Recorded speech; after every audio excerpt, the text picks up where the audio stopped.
Sugar rushes, be darned. There's a different kid in town, and he's going to be going real fast, too. Paul Gibby, our one copy of Oscilio Constella Intelligence, faces either glory or defeat in this next round, much like his opponent, Derek Anderson, on Verdance, Thorn of the Rose. It's going to be a wizard off, but it's also a battle of the elements. Lightning versus earth.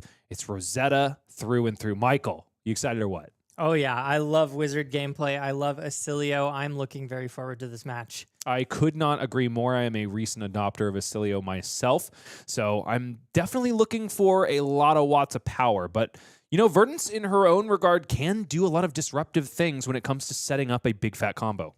Yeah, absolutely. I think what we're about to see is, can Oscilio set that combo up, or will Verdance whittle him down and defend against it? A lot of D-reacts, and Oscilio has a huge mixture of attacks and spells, so he certainly needs both to connect in order to get this game.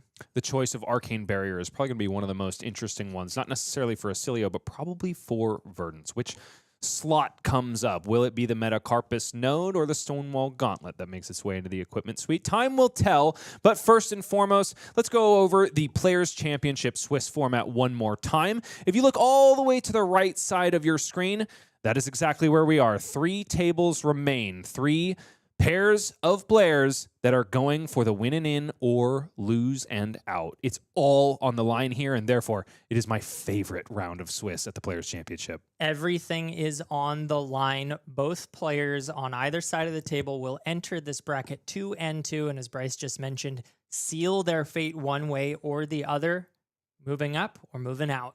The consolation prize is, of course, Stidger Family Fudge, which you heard from Joshua Tavares provided a much-needed sugar rush in order to get himself out of that 0-2 bracket. He fights alongside some of the other players in this 2-2 situation.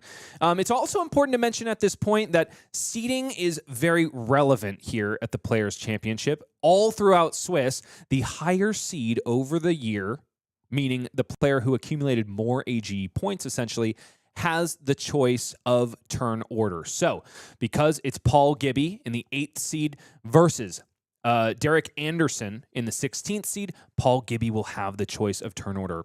Probably something that's incredibly relevant in a Wizard Mirror. Oh, absolutely. I think for Oscilio, he loves going first, getting just a little bit of chip, but also importantly, digging a little bit more into his deck. Of course, going second does provide tempo, so it could be a possible option, but because Verdance also has the option to send that arcane damage and chip, it's unlikely that we see Oscilio allowing that to happen. Let's meet our players, shall we? Paul Gibby is in the Elemental Wizard seat, channeling Lightning, of course. As I mentioned before, he is our 8th seed, representing the Red Line team, has a 58% win rate in AGE this year, 2 top 8 finishes, and a hefty amount of AGE points in order to secure that 8th seed. If he wins the Players' Championship, he's going to buy himself a new bike because his old one is getting, well, old, and it's his favorite way to get to Armory. He's got to respect a bike rider. Oh, yeah. Getting that exercise on your way over to play some games of Flesh and Blood. Without a doubt. And if there's one thing we need to know about New England, is in Paul Gibby's eyes, it's that more people should get out there and help build the amazing Flesh and Blood community. Gotta love Paul and his positive vibes throughout the year. We've only seen him on stream once before, and he died to the overwhelming boost potential of Connor Bryant. I believe in the top 8 of our second to last AGE Open in New England. Paul likes to go fast in his own right, but sometimes Dash.io just has it. Yeah, that Dash.io matchup is a problematic one for Oscilio.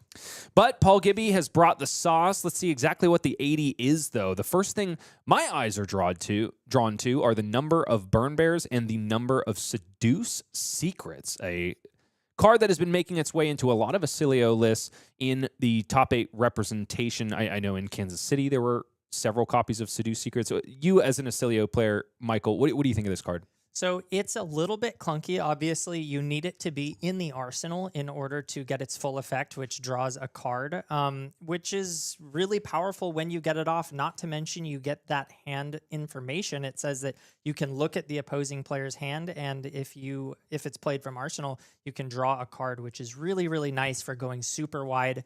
However, as I just mentioned, it needs to be in arsenal, which means it takes a full turn to set up, and it can sometimes clunk up hands. That being said, Oscilio can just drop the card using his ability and draw a new one if needed. So I think that the opportunity cost of playing it might be low enough to allow including it safely, but we'll have to wait and see. I don't have a lot of practice on that card, and I certainly have my doubts that if it shows up at the wrong time, could be a liability. And in the other corner is Derek Anderson, sneaking in at our 16th seed with 49 AGE points on Verdance. Thorn of the Rose has a 52% win rate in AGE and only one top 8 finish so far. So just consistently doing well throughout the year and squeaking his way into the top 16. Most notably, says the player he least wants to meet in the finals, who happened to be his round 1 pairing, Pheno Black on Gravy, which is typically a very Gravy-favored matchup, at least by popular aplomb. In this case, Derek Anderson took him down in round 1, has since kind of fallen from grace after that meteoric start, but he remains live and just has one more wizard to face down before he can secure the top 8. Looking at this deck list here, we have a pretty standard Verdance loadout. I know that there was some talk about a Talishar coming in as an option against Gravy, not represented here, so he must have found some other way to take that champion down. But do you see anything that stands out here that we should keep an eye out for? The number one thing I want to point out is the one of red evergreen that can definitely be, if Derek is concerned about fatigue, the way that he kind of like puts a weapon into the deck where one doesn't normally exist. Yeah, that might be another option. Instead of the Talishar, you can keep clearing with evergreen. Doesn't need to connect in order to go back to the bottom. It's time for the highest stakes match of the game, save for, of course, the finals. The moment where it's a winning in and losing out for both of our players. So we get down to the match floor where Paul Gibby, our 8th seed on Oscilio, Constella Intelligence, goes after Derek Anderson on Verdance, Thorn of the Rose, Lightning versus Earth, Wizard on Wizard action. Time will tell who rues the day. Both of these players start with a smile, however. Paul Gibby given a little bit of a nod of derision to the top to his opening hand, but can't be that bad. There's a Sigil of Brilliance in there. Yeah, that was a little bit of a fake out if I've seen one. I love the way that this looks for him. The only thing missing, I think, for Paul on a turn 0 is maybe a source of arcane damage to leak a little bit of damage through and make the life deficit that Oscilio starts with a little bit more null. Sigil of Solace is going to do that in the defensive way, though. Up to 39 goes Paul Gibby, and he establishes a Sigil of Brilliance on the turn, arsenals, and passes. While he didn't leak any damage, he leaked some healing, and I would say that's just about as good. Getting 3 extra points of value, unpreventable on the side of Derek to go into turn 2. Have to agree there. Derek Anderson starts off this game with a copy of Light Up the Leaves. 6 Arcane coming Paul Gibby's way when he only has Arcane Barrier 1. Derek Anderson also has a copy of Burn Bear in the hand, which may be destined for the arsenal. This is a situation where I think Verdance is happy to kind of play the standard Earth mid-range game plan. Would you agree? Yeah, absolutely. I think that is through and through the plan on the side of Derek playing Verdance. It's really, really important for him to play really above rate value plans. Needs to have the life lead before the Oscilio pops off, because otherwise he's going to be in a world of hurt. But so far, so good. 33 plays 40 means that Derek Anderson has that life lead ready to go. But Paul Gibby, with a 6-card hand, starts things off with that Flittering Charge. Flittering Charge, going to gain go again when Paul Gibby deigns to play an instant. Does have a fistful of them, mind you. Establish that Flittering Charge on turn 0 in the arsenal. Sigil of Brilliance making that hand a 6-card one. Derek Anderson has a nice response here. Sink below. Going to cover up all of the Flittering Charge damage. And Paul Gibby has the card that, when you don't have a Gone and a Flash, is most nicely paired with Flittering Charge. Electromagnetic Somersault is going to allow Paul Gibby to do all of that once again. And it looks like he's got a spell as well. This is going to be quite the turn to start things off, being able to loop lightning attacks and get that Volzar up to meteoric levels already. And it's probably one of the best arcane spells he could have. It's Etchings of Arcana, which you really like to see after you've already put a Sigil of Brilliance in the graveyard. And so because Paul Gibby was able to do so on his turn 1, it's exactly where he wants to be. Absolutely. Sending out that shock to give it go again. A little underrate, needing to pitch for it, but the eclectic magnetism rather gets to eat up the rest of those resources and cleanly finish this turn out with 5 counters on the Volzar. This is going to be one whopping etchings. And that's honestly the blue there having to pitch is normally not something Oscilio wants to do. But in this case, Paul had the perfect number of resources thanks to the fact that he hasn't established a sigil as of yet. So Volzar did cost 1 anyway. Yeah. No, very clean resource curve and taking Derek all the way down to 27 and getting that sigil back into the arsenal for a later turn. So far, things going incredibly well for Paul Gibby. Astral Etchings is popping up on the card reader because Justin just likes etchings in general. Was a fan of Enigma in his own right. But no, it was Etchings of Arcana that connected with Derek Anderson's face. Burn Bear coming Paul Gibby's way. Probably not thinking too much about Arcane Barrier. Instead, it's going to be an establishment of Channel Lightning Valley. Has a shock in the hand. So could get himself a card draw. Oh, and what a beautiful pair there. 0 cost shock with Volzar. Means that 4 Arcane connects there, and a card will be drawn off of Channel Lightning Valley.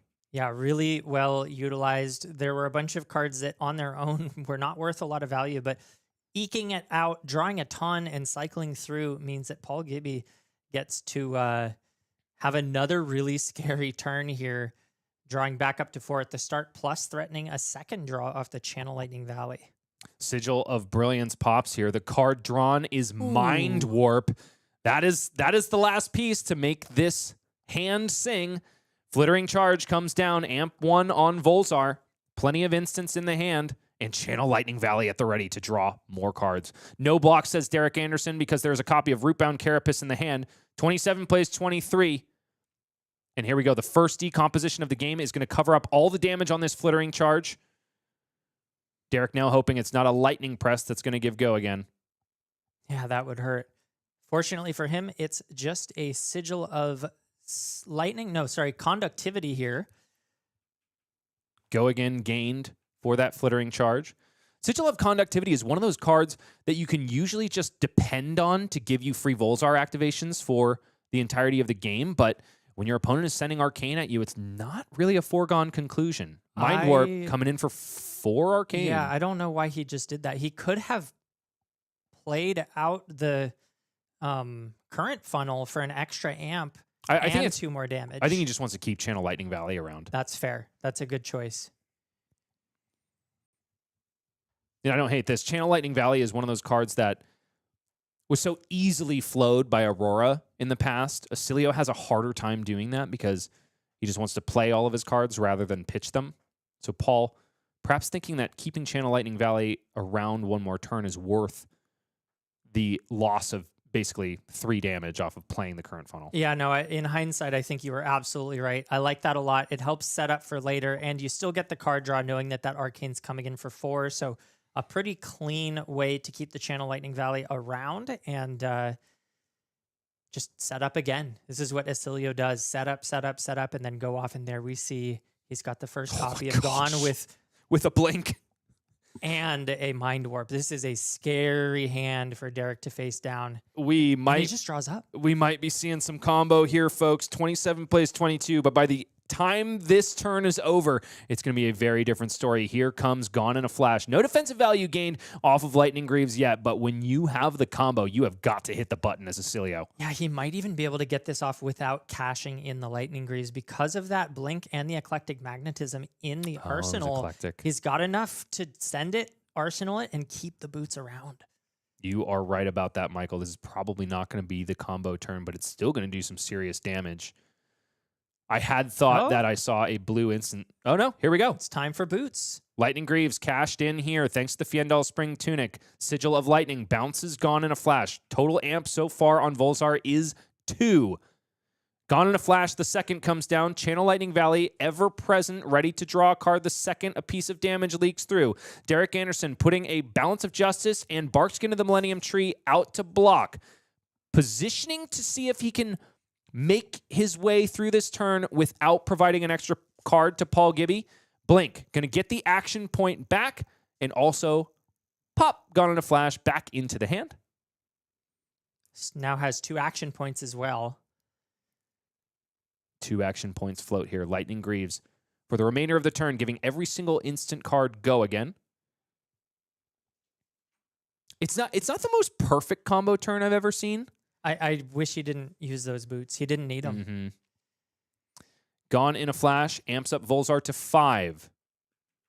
Keeps an action point, thanks to the blink played earlier. Finally, a point of damage leaks through. And so now Paul will get to draw off Channel Lightning Valley and potentially get an instant. But no, it's another copy of Gone in a Flash here, which will be pitched to Eclectic Magnetism. So another 5, up to 6 amp on Volzar. Assuredly cashed in here for the Mind Warp in hand. Coming in for 8. Count it, 8 arcane damage. Yeah, this was arguably a stronger turn by using the boots, allowing for that extra sort of pivot and using the extra resource drawn. However, now that Paul Gibby doesn't have those Lightning Greaves, Derek Anderson has the higher value deck. And if Paul starts drawing clunky hands, Derek Anderson absolutely has a shot to claw his way back into this game. Of course, that can and will depend on how Oscilio decks draw now. Without the Lightning Greaves, the consistency goes way down. You got to shout out Derek Anderson here because he looks cool as a cucumber in the face of the Lightning Greaves being popped. Played that out so perfectly to play around both the Mind Warp and all of the damage that came through on that turn. Really in a good spot moving forward post-combo.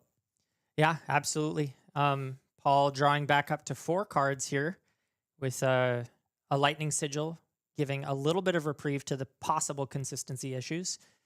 Okay, Gone in a Flash found once again for Paul Gibby. Now that boots have been used, one of those cards that you want to just kind of plunk in Arsenal and make value plays from here on out. Sigil of Lightning, going to perhaps encourage a swing of Gone in a Flash, but maybe it's just going to be Blast to Oblivion first. And I actually like that play because the Channel Lightning Valley in hand is going to play nicer with Blast to Oblivion than it would Gone in a Flash. Yeah, getting that extra lightning, embodiment of lightning here, super important to keep the turn extended. Might just be utilized for that Gone in a Flash. I believe it's 2 more instances in hand. Yes, indeed. So Gone in a Flash going to come down twice more, threatening a card draw on each. 4 go again here. Derek Anderson puts forth an Emeritus Scolding. Oh, and has the mental block to cover up 2 break points in a row. The first one generates a Ponder token. Really efficient and important timing. Gosh, Derek is really clean on these blocks. You can tell that he has played this matchup before, probably because Paul Gibby is in his locals. Makes a lot of sense. I'm sure these players have played this matchup many a time. Paul, with 1 more instant and a Gone in a Flash, discards the Sigil of Lightning, says that is not good enough. Instead, finds a copy of Blast to Oblivion. What do you think about the cycle there, Michael? It's fine. I mean, he could have basically just done the same thing with the Sigil and sent the Gone, bounced it, sent it again. I tend to think I would rather have Gone in a Flash in my arsenal than Blast to Oblivion. I don't like it without boots. Usually, once the boots are gone, I stop arsenaling Gone in a Flash. I hear you. The only argument is that Sigil of Lightning would have given us an embodiment of lightning at the beginning of the turn. So, like, that's when I feel like I like. So then you can keep it. Yeah, absolutely. Oh, but he finds the Comet Storm to cash in on the Volzar at the last moment. That is A-okay. Yeah. Okay, Blast to Oblivion in the yellow. Paul Gibby showing us that he's no slouch. He's played this matchup time and time again. He's played this deck time and time again. 7 arcane on that instant speed shock. Also buys back the Gone in a Flash. At this point, Paul Gibby wondering if he's going to send Gone in a Flash. No. Derek is simply holding priority, I think. Yeah, Derek's in trouble now. Barrier. Yeah. All the way down to 7, and another action point remains. Paul opting to just go ahead and arsenal that Gone in a Flash. No Sigil of Lightning on the board means this could potentially clunk up, but there's still blinks. There's still other go-again options in the deck, so I certainly wouldn't count it out, and he got to keep the Channel Lightning, and as I say that, he draws the blink. He's got a disgusting hand once again. Oh, my gosh. Flying high right now on this Oscilio. Luckily for Derek, he's not sending anything, so Paul Gibby can't do any Flash of Brilliance shenanigans. But starting off the turn with a Blast to Oblivion is Paul Gibby. might be a Oh, nasty, another nasty mental turn. block. Mental block is exactly what Derek Anderson needs here to stymie the draw from Channel Lightning Valley. But if this turn cycle ends with an Etchings of Arcana, the damage might just come through no matter what. Embodiment of Lightning generated here. Sigil of Conductivity showing its stripes in the Oscilio list. So here comes Gone in a Flash with Go Again. Man, these hands are really lining up for Paul. Yeah, they are. One card blocked here. Damage prevention from the mental block. So Derek Anderson still insulated from the card draw of Channel Lightning Valley, at least for now. The calmness on the side of Derek is beginning to wane, though. You can see he's starting to become quite uncomfortable with the consistency that these combos have been coming out on the board. And man, you're just seeing it bounced back once again. 4 counters already on the Volzar, 3 cards in hand. There's only 1 action point remaining for Paul Gibby on this turn. So the good thing for Derek is that he's not going to see another Gone in a Flash. Instead, it's Etchings of Arcana for 8 Arcane. Yeah. Derek's able to block only 3 of it. Take 5 down to 2. Etchings of Arcana goes back and gets another Sigil of Brilliance. No, this time, no. You got to take the Sigil of Lightning, and I really like this choice. It's just consistency. You're already drawing the card. Now you've got the guaranteed go again. It's going to be hard for Paul to whiff on this draw. You've convinced me. But he's drawn all instants.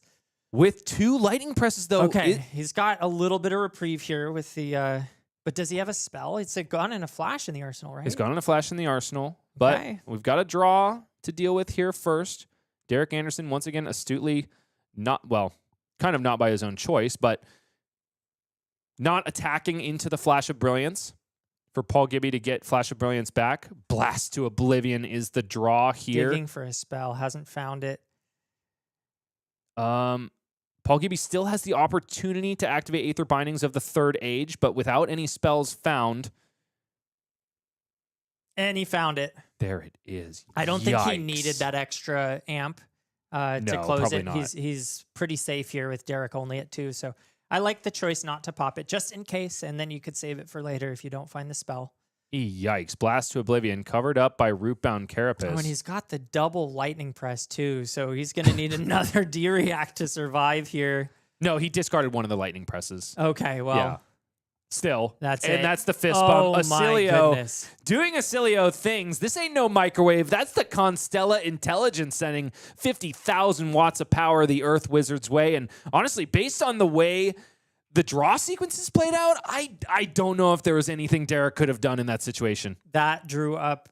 I couldn't have cheated my way into a better hand sequence than that. That was really, really tough to overcome. And Paul Gibby just outputting way too much damage to deal with. And with that, he climbs a lightning-fueled rocket into the top 8, secures his spot, and also a spot for the Dark Horse hero that could Oscilio. Constella Intelligence is one of those that just rewards you so much for the time and effort that you put into it.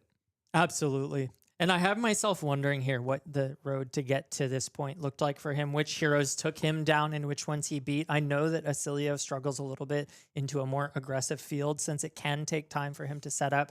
So it may be that he fell to a few Syndras along the way, but my God. A KO as well. Noah Bagelman took him down in the last round. But man, does he look good into that Verdance and into these slower decks. That was just a pounding.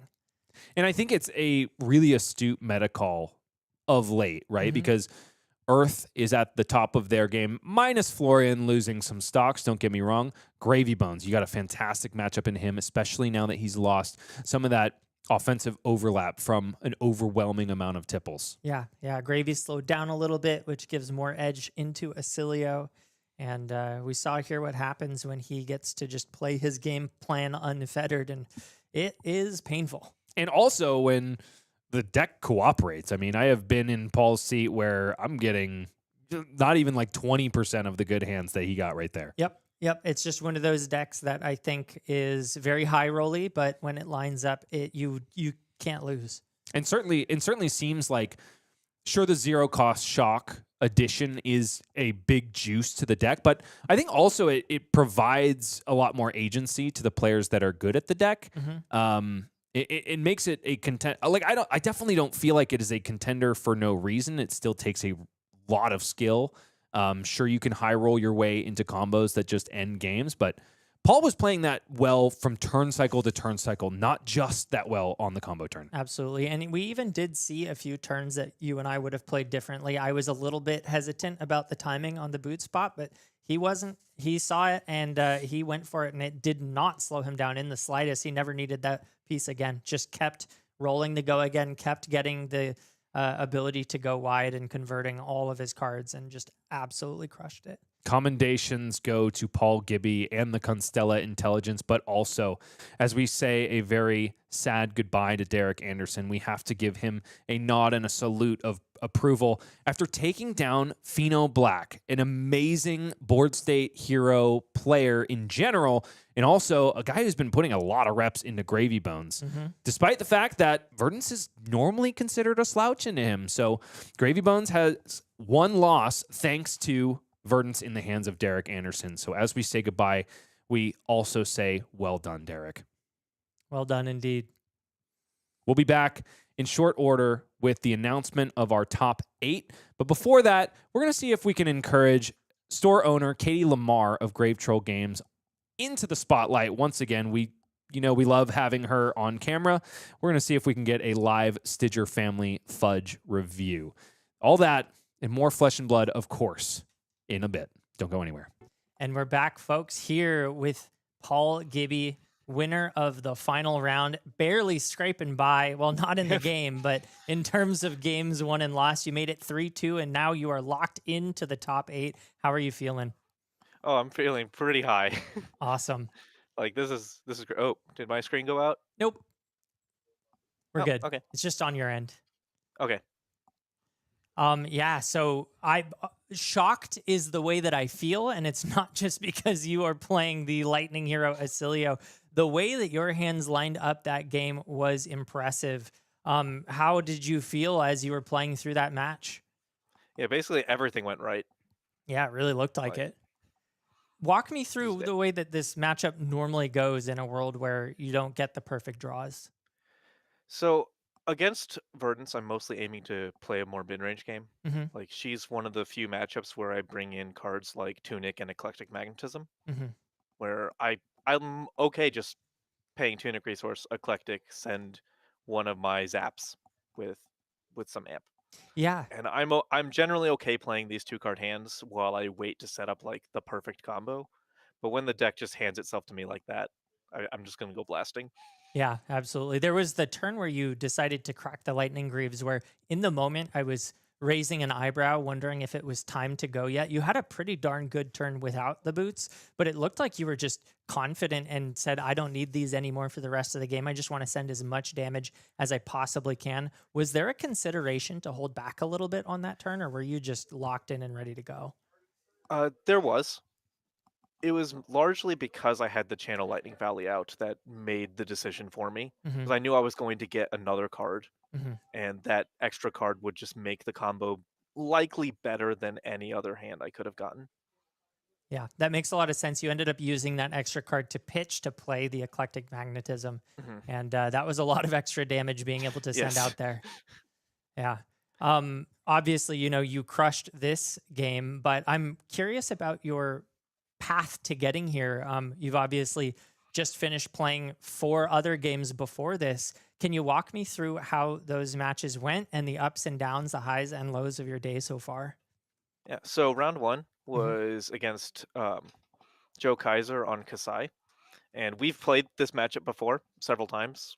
He came down to our testing session for our team, and we did a few rounds, and I lost badly. So I reconsidered how I was going to approach the matchup.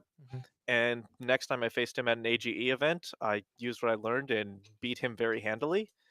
But now I show up here and find that he has tech for me. Oh, So yeah. What in was the that, tech that he brought? mostly this time he had AB and Mhm. Amulet of Echoes. Mm, The Amulet of Echoes is just, if you want to beat Oscilio, that's the card to do it. He didn't absolutely. actually draw it, but in that game, I also didn't draw any of my combo pieces, so Mhm. we were more or less on even footing. Yeah, you don't need it Didn't if it their didn't? combo doesn't happen. Yeah, I ended up losing, Mhm. and that's mostly because if the Oscilio Kasai game goes to a mid-range game, the Kasai is going to win. Yep. So round 2 was against Syndra, which is normally unfavored, Mhm. but I had the right tech for it, which is a little unusual in Oscilio, but it's a race face. Mm. I've just saw the results from the calling, figured there would be a lot of Syndras here. And since it's a matchup I normally don't want to see, I wanted to make sure I had something that could make Syndra block. And a Yeah. race face was it. It bought Nice. me tempo for 1 turn, which is what I needed to secure it out. That's awesome. Round 3 was Verdance again. And it didn't go quite as explosively as this one, but I did my plan of play slow until I find the perfect combo and then storm Okay. off. And last round was against KO. It was Noah Bagelman. That Mhm. is not a fun matchup. No. No, he just he Ooga Booga sends a lot of damage, and Yep. Frail Wizard dies. Yeah. Did he bring AB into you, or just He say, did not. yeah? He did not. Hmm. So just relying on the armor block, which is still quite effective into Oscilio Yep. and sending a ton of damage. And then The that landed flashbag. you here. Flashbag is brutal. Yes, absolutely. Wow, that's really awesome. You're able to secure it here after what is literally an up and down and up and down Yep. day for you. And also some unlikely losses and wins there. It's, from my understanding, Kasai is supposed to be favored for you, and then the Syndra is unfavored, but you just flipped that on its head and won the unfavored and lost the favored one and then Yep. made it to the finish line. I'm also curious about the rest of your AGE experience so far. Obviously, it's been almost a year now of playing games here at AGE, all the play-ins. How has that been going for you? Obviously, you got here, but So I actually started pretty late. The Mhm. first one I went to was actually the first one that was hosted here, Okay. which was June-ish. Wow. Is that? Yeah, June. Were you playing Oscilio But back then? the first one I was playing Verdance Okay. because I hadn't really figured out Oscilio with Consigned to Cosmos yet. That had just been released, Hmm. and so I felt like playing the hero that I felt was a little more stable. Yeah. Probably still feel that way in terms Yeah, of stability, but the high roll potential is not there for Verdance. I've definitely gotten better and at Oscilio, and I find him way more fun. Yep. Yep. Me I too. don't want to block. I want to attack. Yep. Absolutely. But you have some D reacts in case you need to block. He can Yeah, play that mid range game. my list is right now on just 3 shelters. It Okay. used to be 5 total D reacts, but Hmm. I cut down to hopefully increase my high roll potential to maybe get over KO. Yeah.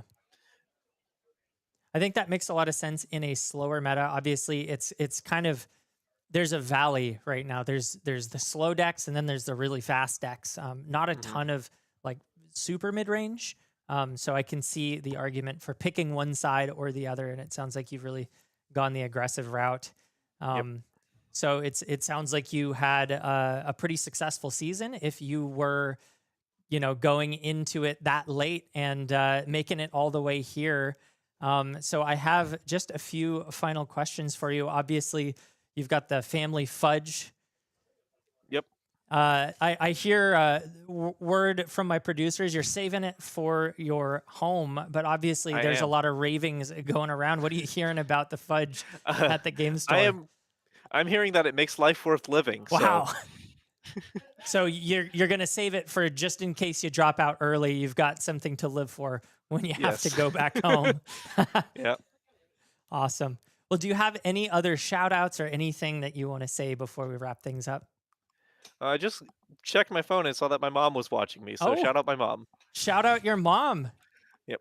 Awesome. Congratulations. And I'm glad that you got to see your son win on stream. That's super exciting. And I hope for both of your sakes that continues as we move into the top 8. Well, thank you so much for joining us. And we will wrap it up here. But folks at home, don't go anywhere because we will be back shortly for our top 8.